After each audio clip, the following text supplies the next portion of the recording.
하나님 말씀 봅니다.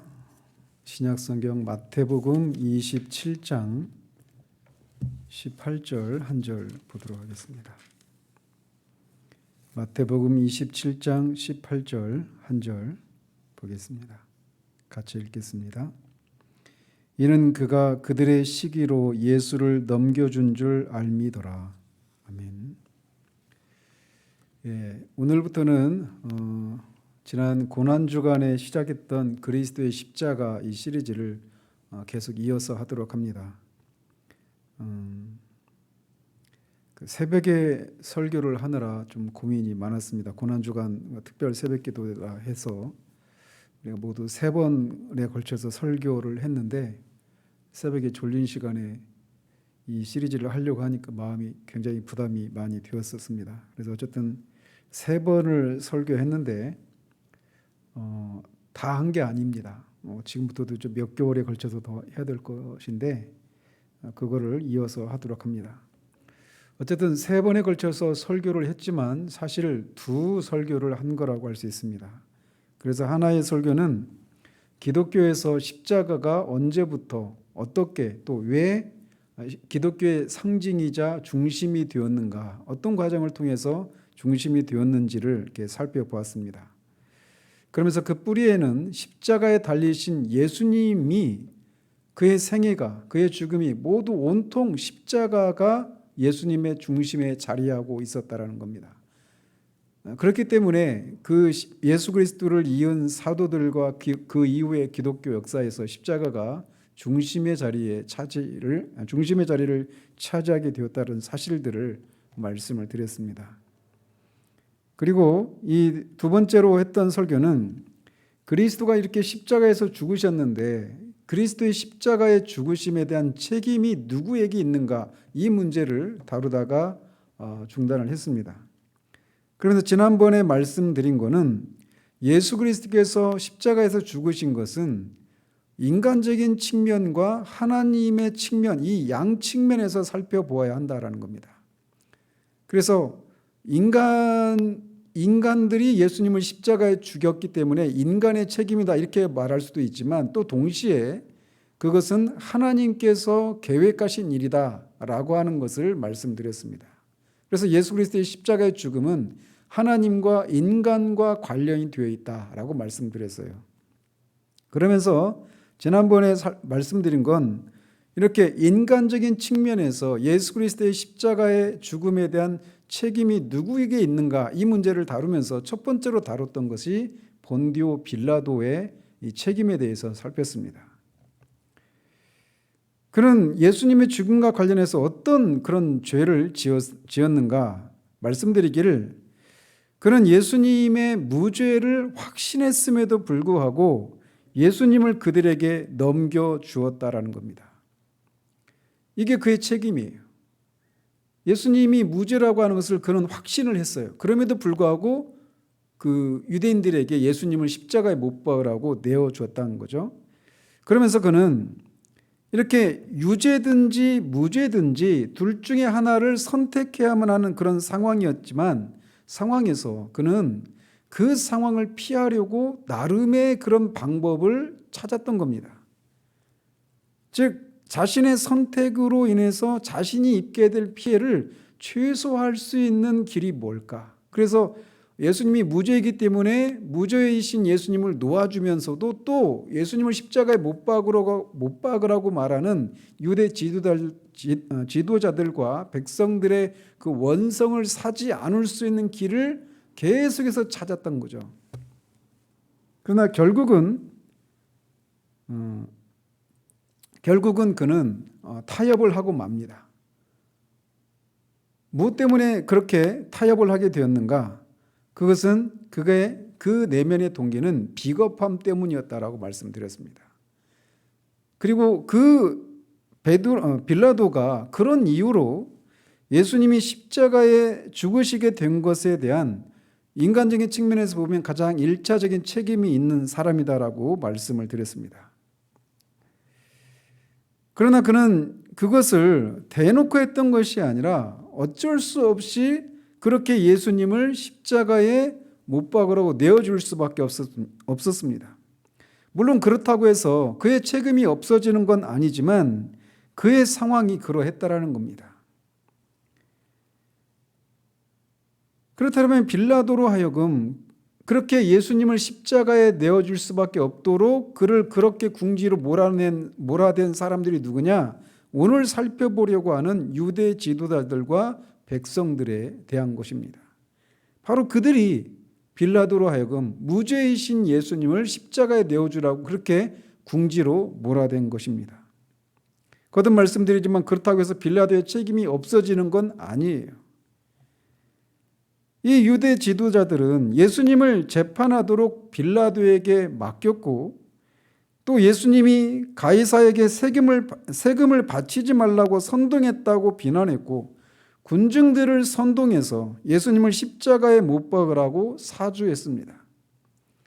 그렇기 때문에 예수님은 빌라도에게 나를 네게 넘겨준 자의 죄는 더 크다라고 말씀하셨어요. 여기서 주님이 너에게 넘겨준 자라고 말할 때 그 자가 단수로 사용되어서 당시에 이 대제사장 가야바를 가리키지만 사실은 산헤드린 공의회 전체를 가리킵니다. 즉 본디오 빌라도보다 더 큰 죄를 지은 사람이 있다면 바로 유대 지도자들이다라고 주님이 말씀하시는 거예요.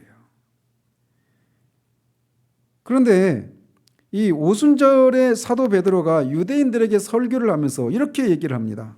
너희가, 여기서 말하는 너희는 이 베드로의 설교를 듣고 있는 유대 백성들 전체를 가리킵니다.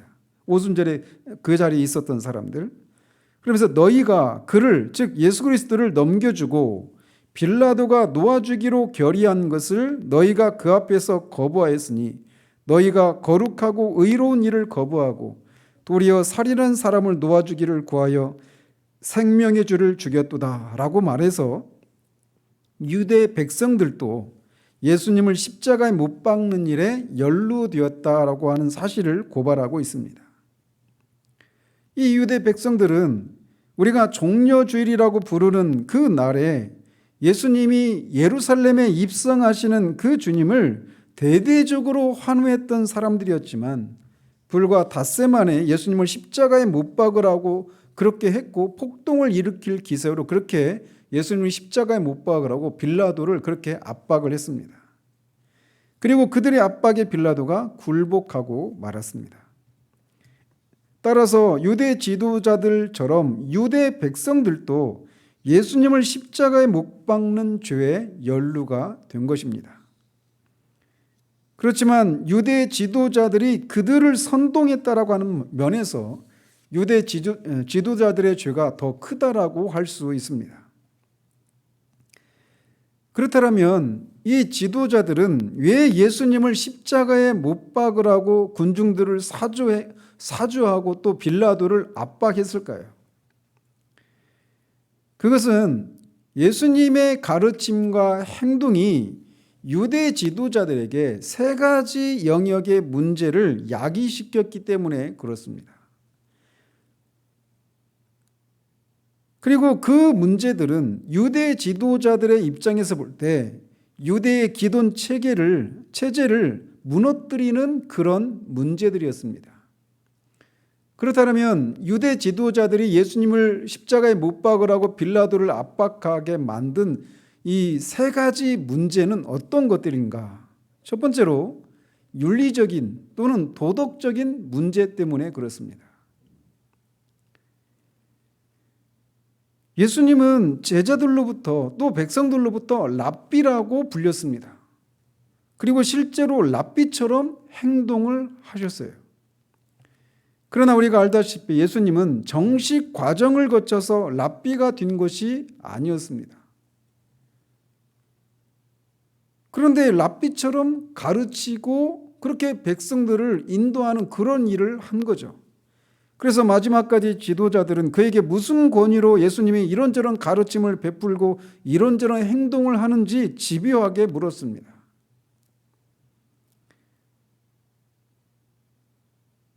또 예수님은 죄인들과 세리들의 친구였습니다. 죄인들과 세리들은 당시 이 유대 세계 안에서 죄인들과 세리들은 교류를 할 수 없는 그냥 그 어떤 체제 밖에 있는 사람과 같은 그런 사람들이었는데, 이 랍비라고 자처하는 예수님이 그들과 친구를 삼고 그들과 같이 먹고 마시는 이런 일들은 유대의 그 기존 체계를 위협하는 그런 일이었던 거예요. 그리고 예수님은 금식이 아니라 잔치를 즐겼습니다. 이런 면에서 예수님에게 이런 도덕적이고 윤리적인 문제들이 있었던 것입니다. 유대 지도자들의 입장에서 볼 때 말이죠. 그리고 또 하나의 문제는 정치적인 문제가 발생을 했습니다. 유대 지도자들이 볼 때 예수님의 가르침은 백성들을 잘못된 길로 인도하는 가르침이었습니다. 백성들은 예수님이 로마의 식민지에서 자신들을 건져줄 수 있는 정치적인 메시아로 여겼고, 또 오병이어의 이적을 통해서 보았듯이 나라님도 해결 못한다는 가난의 문제를 일거에 해결할 수 있는 그런 능력을 가지신 분으로 여겨서 예수님을 임금으로 삼으려고 했습니다. 심지어 들려오는 소문에 의하면 예수님이 가이사에게 세금을 바치지 말라고 백성들을 선동했다고까지 했습니다. 이것은 이 팍스 로마나 로마에 의한 평화라고 하는 이 체계 안에서, 그 체계 안에서, 식민 체계 안에서 로마가 가져다 주는 그 평화로운 질서 체계 안에서 기득권을 누리고 있었던 지도자들에게는 매우 위험한 일이었습니다. 왜냐하면 로마 정부가 이 유대인 예수님을 임금으로 삼고 로마의 식민지에서 자신들을 독립시키고 이 가난의 문제를 해결하는 그런 왕으로 삼으려고 하는 것, 이것은 로마 정부 입장에서 보면 반란이거든요. 그렇기 때문에 로마 정부가 유다의 반란을 가만 놔둘 리가 없었습니다. 그런데 이 식민체제 안에서 기득권을 누리고 있는 지도자들의 입장에서 보면 백성들이 예수님을 이 왕으로 삼으려고 하는 데까지 나간 이 일은 매우 위험한 일이었던 것입니다. 실제로 로마 정부는 AD 70년에 예루살렘 성전을 무너뜨리고 100만이 넘는 유대인들을 학살을 하죠. 그것은 바로 이 유대인들이 반란을 꾀했기 때문이에요. 그런데 그것은 이제 예수님 후에 일어난 일인데, 이 로마의 식민 체제 안에서 기득권을 누리고 있는 이 지도자들은 예수님의 이 선동으로 백성들이 로마로부터 독립을 꿈꾸기라도 할까 전전긍긍했고, 식민 체제 안에서 자신들이 누리고 있었던 기득권을 예수님 때문에 빼앗길 수도 있다라고 하는 생각을 했던 겁니다. 그래서 요한복음 11장에 보면 당시 대제사장이었던 가야바가 한 사람이 백성을 위하여 죽어서 온 민족이 망하지 않게 되는 것이 너희에게 유익한 줄을 생각하지 아니하는도다라고 자신도 모르게 이렇게 그런 얘기를 했던 겁니다.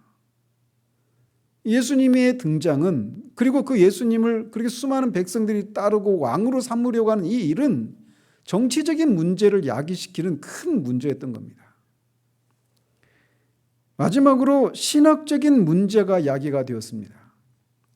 특별히 안식일과 관련해서 예수님은 안식일 규정을 몇 차례에 걸쳐서 어겼습니다. 밀을 까불어서 먹기도 하고, 병자들을 고쳐주기도 하고, 귀신 들린 자를 쫓아내는 그런 일을 했습니다. 안식일에는 일을 하지 말아야 되는데 그 안식일 규정을 어겼습니다. 그러면서 그것에 대해서 문제 제기를 했을 때 그 모세가 할례를 안식일을 지키기, 그 할례를 행하기 위해서 안식일을 어기면서까지 할례를 하는 일들이 있지 않느냐. 또 다윗이 그렇게 제사장들이 먹는 그 진설병을 먹었던 일이 있지 않느냐. 또 너희들이 양이나 소나 이런 짐승들이 안식일의 구덩이에 빠졌을 때 그것을 죽지 않도록 건져주지 않느냐. 하물며 사탄에게 그렇게 사로잡혀 있었던 하나님의 자녀를 온전케 하는 그 일을 행하는 것이 왜 문제가 되느냐라고 반박을 했어요. 그런데 더 나아가서 자신이 안식일의 주인이라고까지 그렇게 주장을 하셨습니다. 또 예수님은 장로들의 유전을 무시하고 배격했고 바리새인들을 포함한 지도자들을 성경보다 전통을 더 중시하는 외식하는 사람들이라고 강력하게 7번에 걸쳐서 저주를 선포하셨습니다. 그래서 그들의 권위를 훼손하고 묵살하셨어요. 더욱 심각한 것은 하나님과 자신이 하나다라고 주장했다라는 겁니다. 이거는 신성모독의 죄입니다. 그리고 심지어 이 가야바에게 끌려왔을 때 거기에서조차도 자신이 그리스도라고 주장을 했어요. 하나님의 아들 그리스도라고 그렇게 주장을 하셨단 말이죠. 그의 예수님의 가르침은 바울이 회심하기 전에 바울이 말했던 것처럼 나사렛 이단에 속하는 가르침이었습니다. 그리고 그의 행위는, 예수님의 행위는 율법의 권위를 무너뜨리는 것이었습니다. 지도자들의 입장에서 볼 때 말이죠. 그렇기 때문에 그들의 입장에서 보면 예수님이 이렇게 죽는 것, 특별히 이 하나님의 저주를 받아서 죽는 나무에 달려서 죽어야 되는 것은 당연한 것이라고 생각을 했던 것입니다.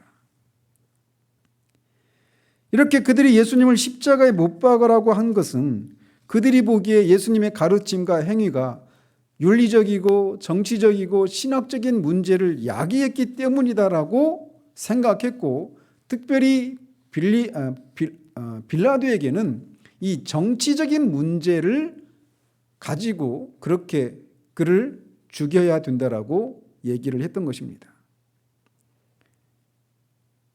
이것이 그들이 예수님을 십자가에 못 박으라고 했던 겉으로 드러난 문제들이었어요. 이유들이었습니다. 빌라도가 예수님이 무죄라고 하는 것을 알았음에도 불구하고 그는 자신의 선택으로 인해서 자신이 받게 될 피해를 최소화하기 위한 그런 비겁함 때문에 결국 예수님을 십자가에 못 박게 했습니다. 그런 것처럼 이 유대 지도자들에게 드러난, 이 유대 지도자들이 예수님을 십자가에 못 박은 겉으로 드러난 이 세 가지 문제 이면에는 숨겨진 그들의 내면의 동기들이 있었다라는 겁니다. 그것에 대해서 오늘 본문에서 빌라도는 이렇게 말을 합니다. 이는 그가 그들의 시기로 예수를 넘겨준 줄 알미더라 라고 말이죠. 마태도 그렇고 마가도 똑같은 이유로 이 유대 지도자들이 예수님을 십자가에 못 박게 했다라고 그렇게 말하고 있습니다. 즉 그들의 예수님을 향한 그들의 시기와 질투가 예수님을 십자가에 못 박게 했다라고 말이죠. 겉으로는 윤리적이고 정치적이고 신학적인 문제들이 있다라고 말을 했지만 실상 그들의 내면에 있는 이 시기와 질투가 예수님을 십자가에 죽게 했다라는 겁니다. 시기와 질투라고 하는 이면에는 허영 혹은 교만함이 자리하고 있습니다. 교만하지 않은 사람은 다른 사람을 시기하거나 질투하지 않습니다. 교만한 사람이 다른 사람을 시기하고 질투하는 거예요. 지가 뭔데, 나보다 뭐 잘난 것도 없는데, 나보다 뭐 내놓을 만한 것도 없는데 뭐 자기가 뭐라고 저런 것을 누리는가 라고 하면서 나는 저보다 내가 못할 것도 없는데 왜 나는 이렇게밖에 못 누리는가 라고 한 이런 시기와 질투가 우리 안에 일어나는 이유의 그 뿌리에는 교만함이 자리하고 있는 겁니다. 따라서 유대 지도자들이 시기심으로 질투 때문에 예수님을 십자가에 못 박겠다라고 하는 것은 그들이 교만했다라고 하는 것을 말해주는 겁니다. 실제로 그들은 자신들이 유대 민족이라고 하는 것을 인해서 큰 자부심을 가지고 교만했습니다. 자신들은 하나님의 택함을 받은 선민이라고 하는 그 자부심은 너무나 당당한 것이었어요. 자신들은 하나님의 택한 선민이기 때문에 아주 존귀한 민족이고 이방인들은 지옥의 땔감에 불과하다라고 생각할 정도로 그들은 민족적인 그런 자부심에서 나오는 교만함으로 충만했습니다. 또 똑같은 이유로 국가적인 그런 교만함도 그들 안에 가득했습니다. 로마의 식민지를 받고 있는 상황이었음에도 불구하고 그들에게는 이런 자부심이, 이런 교만함이 가득했어요. 또 그들은 종교적으로나 도덕적으로도 교만했습니다. 지도자 그룹의 대표였던 바리새인들은 율법을 지키기 위한 열심으로 자신의 전 생애를 바친 철저히 헌신한 그런 종교적인 사람들이었습니다.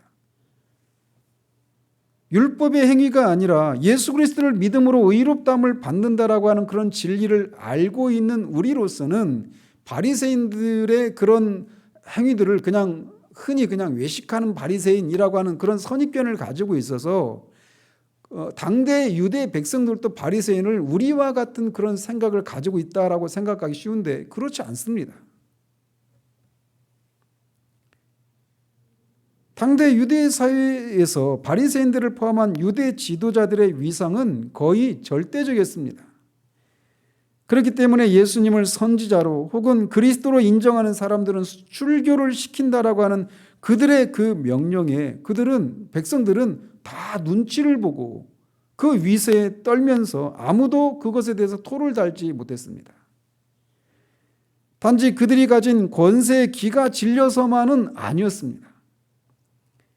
복음을 알지 못하는 사람들, 즉 율법의 행위로 구원을 받는다고 생각한 사람들의 입장에서 보면 이렇게 바리새인들이 율법을 지키기 위해서 그 율법의 어떤 규정들을 세세하게 나누어서 철저하게 지키기 위해서 자신의 전 생애를 바친 이 삶은 그들이 보기에는 이 바리새인들은 굉장히 경건하고 아주 종교적으로 하나님을 향해 율법을 향해 철저히 헌신된 그런 사람이라고 생각을 했습니다. 바울이 회심하기 전에 자신을 율법에 의로는 흠이 없는 자라고 자신을 대해서 이렇게 생각했던 것이 과장이 아니었어요. 그렇기 때문에 이 유대 지도자들은 자신들이 백성들 사이에서 가진 그 지위를 자랑스럽게 생각했고 그들 안에서 그들을 향해 자신이 가진 권위를 자랑하고 그것을 즐겼습니다. 그런데 갑자기 이 갈릴리 이 촌동네 나사렛 출신의 목수가 등장해서 어느 날 백성들을 가르치기 시작합니다. 그리고 그의 입으로부터 나온 가르침을 들은 백성들이 그의 가르침에 놀라운 그런 권위가 있는 것을 느끼고 그의 가르침이 서기관들과 다르다라고 자신들과 예수님의 가르침에 나타나는 권위를 비교하는 일들이 시작이 됐습니다. 뿐만 아니라 예수님 그들이 엄두조차 내지 못하는 일들을 예수님이 하셨습니다. 그것은 병자들을 고치고 귀신을 쫓아내고 수많은 이적들을 행사하시는 일이었어요. 심지어 죽은 자를 살리기도 하셨고 풍랑을 잠잠하게 하시는 그런 일들도 하셨습니다. 심지어 예수님은 자신에게 죄 용서를 할 수 있는 권세가 있다라고 하는 것을 중풍병자를 고치시는 과정 속에서 공공연하게 드러내셨고 하나님 아버지와 자신은 하나다라고 말하고 아버지 하나님께서 자신에게 세상을 심판할 권세를 위임하셨다라고 그렇게 말씀하셨습니다. 그리고 이런 예수님의 가르침과 행위를 본 백성들은 열렬히 환호했습니다. 그를 임금으로 삼으려고 했고 다윗의 이름으로 오는 구원자요 메시아라고 환호하면서 예수님을 맞이하였습니다. 불과 5일 전까지 말이에요. 그래서 그런 백성들의 환호하는 모습을 보고 예수님을 죽이려고 했던 바리새인들이 볼지어다 너희 하는 일이 쓸데없다. 보라 온 세상이 그를 따르는도다라고 말하면서 절망 가운데 탄식을 할 수밖에 없었어요. 이들이 명절이 지나면 예수님을 죽이려고 했는데 백성들이 그렇게 예수님을 환호하는 모습을 보면서 너희들이 하려고 했던 일들이 다 쓸데가 없게 됐다라고 말한다라는 거죠. 왜 예수님을 죽이면 이 백성들에게 자신들이 몰매를 맞아 죽게 생겼으니까 말이죠. 따라서 이런 예수님의 모습은 지도자들의 입장에서 보면 이 자신들의 권위가 도전을 받는 것을 의미했습니다. 그렇기 때문에 지상사역의 마지막 주간까지도 화요일 아침에도 그들은 예수님의 권위에 대해서 집요하게 따지고 들었어요. 무슨 권위로 이런 일을 하느냐? 누가 이런 일을 할 권위를 주었느냐라고 그 성전에 있는 장사꾼들을 쫓아내고 몰아내는 그런 일들을 하시는 예수님을 향해 그렇게 이 지도자들이 물었습니다. 예수님은 정식 랍비도 아니었고 성전을 그렇게 정화할 그런 권세도 가지지 않았는데 두 번이나 성전에서 장사하는 사람들을 쫓아내고 성전을 자기 아버지 집이다라고 그렇게 말을 하니 그렇게 할 권위가 어디로부터 나왔냐? 누가 너에게 그런 권위를 줬냐라고 물었단 말이죠. 그렇지만 이 바리새인들의 질문은 본전도 찾지 못하는 질문이었습니다. 왜? 예수님이 반대로 그들에게 그렇다면 내가 너에게 묻는 이 질문에 너희들이 답하면 나도 너희들의 질문에 답을 하겠다라고 하면서 이렇게 물었습니다. 요한의 세례가 하늘로부터냐 사람으로부터냐 내게 답해달라 이렇게 물었던 거예요. 그래서 이 질문을 받은 이 바리새인들과 이 지도자들이 만약에 이 세례 요한의 권위가 하늘로부터다라고 말하면 그런데 왜 너희들은 세례 요한을 믿지 않았느냐라고 물을 것이고 또 그 권위가 사람으로부터다 이렇게 말을 하자니 백성들이 다 세례 요한을 선지자를 알고 있기 때문에 이렇게도 저렇게도 대답을 못하고 머뭇거리고 모른다라고 대답을 할 수밖에 없었어요. 그래서 예수님도 나도 말해주지 않겠다 이렇게 말씀하신 거죠. 즉 세례 요한의 권위가 하늘로부터냐 아니면 사람으로부터냐라고 하는 이 질문에 바리새인들이 이렇게 머뭇거리고 대답을 하지 못한 것은 결국 세례 요한의 권위를 그들이 맞서지 못한다라고 하는 것을 의미하는 겁니다. 하물며 예수 그리스도의 이 권위를 그들이 맞설 수 없는 것은 당연지사였습니다. 그들이 가진 백성들을 향해 가진 권위는 겨우 자신들보다 좀 더 나은 사람의 권위를 의지해서 백성들 가운데서 권위자로 행사했습니다. 그렇지만 우리 주님은 하나님으로부터 온 권위를 가지고 있었고 그것은 그의 가르침과 행위 속에서 확연하게 드러났습니다. 그래서 너희들이 내가 하는 말을 못 믿겠거든 내가 하는 일을 보고 내가 하나님이 보내신 자임을 믿으라라고 말씀을 하실 정도로 예수님의 가르침과 행위 속에는 그가 하나님으로부터 온 분임을 하나님이 보내신 구원자요 하나님의 아들이심을 확연하게 증거하는 그런 권위들이 실제적으로 나타났습니다. 그래서 앞에서도 말씀드린 것처럼 예수님이 가르치셨을 때 그들이 놀라워했습니다. 예수님이 배운 적도 없는데 랍비 출신 정식 랍비 교육도 받은 적이 없는데 그의 가르침들이 서기관들보다 정식 오늘날로 말하면 정식 신학교를 나온 그런 사람들보다 훨씬 더 권위 있는 그런 가르침을 베푸는 것을 가지고 놀라워했습니다.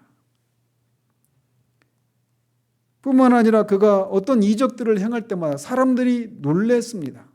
이가 누구이기에 풍랑을 잠잠케 했을 때 제자들이 이가 누구이기에 바람도 잠잠케 하는가 라고 놀라워하고 두려워 떨 수밖에 없을 정도로 그분의 주님의 가르침과 행위 속에는 그렇게 주님이 하늘로부터 하나님으로부터 보냄을 받은 하나님이 부여하신 권위를 가지신 분이라고 하는 것이 확연하고 분명하게 드러났단 말이죠.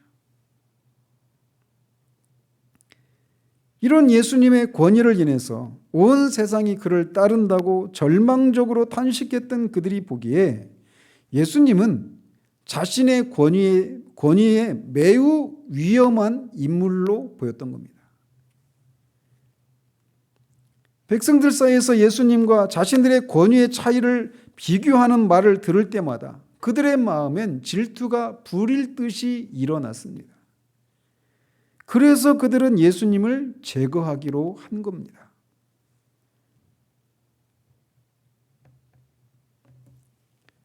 겉으로 예수님을 십자가에 죽여야 한다라고 그들이 내세웠던 이 겉으로 드러난 이유들은 정치적이고 윤리적이고 신학적인 이유들이었지만 사실상 예수님을 십자가에 내어 죽게 하신 그 내면의 동기들은 예수님의 권위에 대한 시기와 질투 때문에 그러했다라는 거예요. 그렇기 때문에 이 유대 지도자들은 이렇게 예수님을 십자가에 못 박게 한 그런 죄를 범한 사람들인데 그들의 내면에 있는 그 예수님의 권위를 인정하지 않으려고 하는, 자신들의 권위를 빼앗으려고 하고 자신들을 무력화시키고 자신들을 무시하고 자신들이 아무것도 아니라고 하는 그런 예수님의 가르침과 행위들을 인해서 분노하고 이 시기하고 질투했기 때문에 예수님을 십자가에 내어 죽게 하도록 한 겁니다. 이들의 죄가 바로 그거예요. 그렇다면 이들의 죄는, 유대 지도자들의 죄는 우리와는 아무 상관이 없을까요? 그렇지가 않습니다.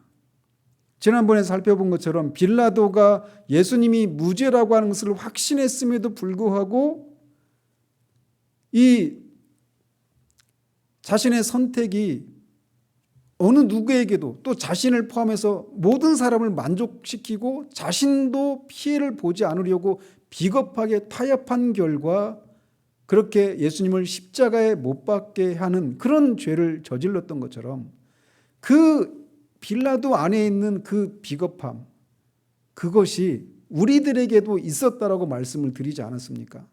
우리도 예수님을 믿는 것 때문에 우리가 어떤 행동을 하고 어떤 선택을 할 때 우리와 이해관계가 맺어져 있는 사람들에게 어떤 피해를 끼치고 그들이 우리를 향해서 어떻게 생각할까, 이런 두려움들 때문에 우리가 타협하고 비겁하게 우리의 신앙을 정확하게 고백하지 못하고 예수님께 순종하지 않는 그런 삶을, 그런 선택을 하는 것처럼 그런 죄가 우리에게도 있어서 이 빌라도의 죄가 바로 우리의 죄라고 하는 것을 말씀드렸던 것처럼 유대 지도자들 안에 있는 이 시기와 질투, 특별히 예수님의 권위에 대한 시기와 질투가 우리 안에도 있다라는 겁니다.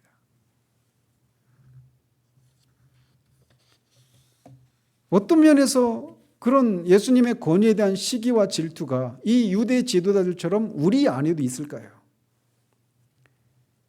C.S. 루이스는 놀라운 기쁨이라고 하는 책에서 예수님을 초월적인 간섭자라고 그렇게 명명했습니다.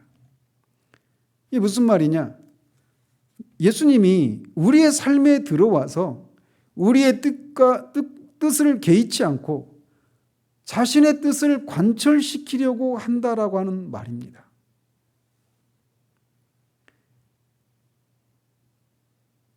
그런데 우리는 예수님이 우리의 구주와 주가 되신다고 생각할 때 우리는 이 초월적인 간섭자의 간섭에 대해서 불쾌하게 생각하거나 불편하게 생각한단 말이에요.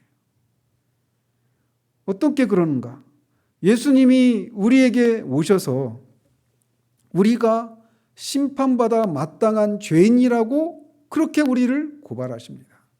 예수님이 유대 지도자들에게, 그렇게 백성들한테 스스로도 그렇고 백성들로부터 율법을 준수하고 경건하다라고 하는 그런 존경을 한 몸에 받고 있는 사도 바울처럼 율법의 의로는 흠이 없는 그런 사람이라고 하는 그런 자기 의에 충만했던 바리새인들을 지옥에 들어갈 사람이라고 말하고 천국에 들어가려고 하는 사람도 막고 있는 그런 악한 사람들이고 외식하는 사람들이라고 하는 그런 저주를 받으면서 바리새인들을 깡그리 무시하고 그렇게 그들을 철저히 그렇게 모욕했던 것처럼 예수님도 우리를 향해서 그렇게 말씀하신다는 거예요. 우리가 나름대로 도덕적이고 윤리적인 삶을 살고 교양이 있는 사람이라고, 지적인 사람이라고, 그렇게 문화인이라고 생각하며 살아가는데 어느 날 우리가 말씀을 통해서 하나님의 진노 아래에 있는 죄인이라는 사실들을 깨닫게 하면서 우리의 심기를 불편하게 하기 시작하십니다. 뿐만 아니라 그렇게 자신이 심판을 받아 마땅한 죄인이라는 사실들을 깨닫게 된 이후에도 우리는 그 심판에서 벗어나기 위해서 죄를 짓지 않고 경건한 삶을 살아가는 것을 통해서 하나님의 심판을 벗어나고 구원을 받으려고 하는 우리가 행하는 그 모든 것들이 하나님 보시기에 다 더러운 옷과 같은 자기 의에 불과하다라고 우리를 고발하신단 말이에요. 자기 의가 우리 안에 있는 그 모든 경건함을 추구하고 죄를 짓지 않으려고 하는, 그래서 스스로 구원을 받으려고 하는 그 모든 노력들이 아무것도 아니다, 쓰레기에 불과하다라고 하는 이런 판단을 받는 것처럼 우리를 분노하게 하는 게 없습니다. 그런데 예수님의 권위는 우리 스스로 가지고 있는 우리 자신의 그런 삶을 통해서 뿜어져 나오는 그런 모든 것들을 아무것도 아니라고 한단 말이에요. 그래서 우리 안에서 그런 분노들이 일어나는 겁니다.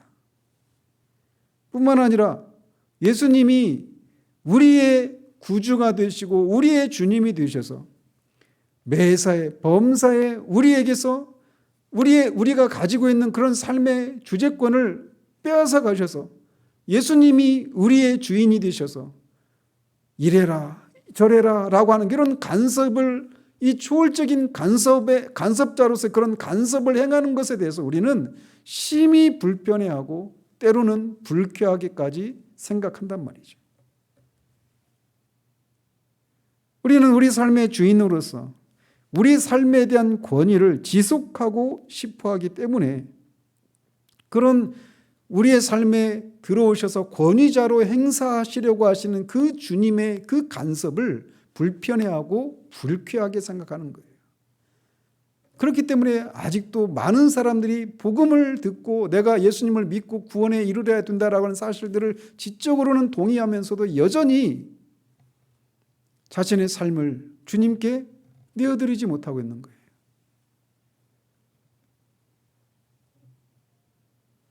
지금까지 우리 삶의 주인으로서 우리가 무소불위의 권위를 행사하던 우리에게 그 삶의 주재권을 자신에게 넘겨줄 것을 요구하실 때 우리는 그것에 대해서 바리새인들처럼, 이 지도자들처럼 그 예수님의 권위에 대한 시기와 질투로 그런 분노들이 일어나게 되는 것이죠. 이 주재권을 차지하게 한 싸움은 한쪽이 굴복하기 전까지, 사실 우리가 굴복하기 전까지 끝나지 않는 싸움입니다. 이런 면에서 우리도 유대 지도자들의 죄와 무관하지 않다라고 하는 사실들을 발견하게 되는 겁니다. 따라서 우리는 그리스도의 죽음에 누가 책임이 있는가라고 물을 때 빌라도요, 유대 지도자요 라고 말하면서 또 동시에 그들의 내면의 동기, 그들이 그런 죄를 지었던 그 내면의 동기, 빌라도는 비겁함, 이 사람들은 시기와 질투라고 하는 이런 것이 우리 안에도 있다라고 하는 사실들을 발견을 하면서 누가 예수 그리스도의 죽음에 대한 책임이 있는가라고 물을 때 이들뿐만 아니라 바로 납니다라고 고백을 하게 된다는 거예요. 예수님의 십자가의 죽으심을 보면서 이렇게 내가 예수님을 십자가에 죽인 사람이구나라고 하는 생각을 하게 될 때 우리는 비로소 우리의 강팍한 심령이 깨어뜨려지고 그 예수 죽인 죄를 인해서 우리의 죄를 회개하게 되는 일들이 일어납니다. 그런데 그런 우리를 위해서 예수님이 십자가에서 죽으셨다는 사실들을 동시에 발견하면서 그 사랑 앞에 우리가 무너지게 되는 겁니다. 그리스도의 십자가의 죽으심에 대한 책임이 여러분에게도 있다는 사실들을 발견하고 계십니까? 그 사실들을 발견하는 것이 우리 가운데 현재적으로 작용할 때 우리의 심령은 이 바리새인들이 그렇게 시기와 질투를 하게 만들었던 뿌리인 교만, 허영 이런 것들이 우리 안에서 자리하지 못하게 되는 겁니다. 그리스도의 십자가를 생각하면서 우리 안에서 우리 안에 있는 이 죄, 근본적인 뿌리를 볼 수 있는 우리들 되기를 우리 주님의 이름으로 축원드립니다.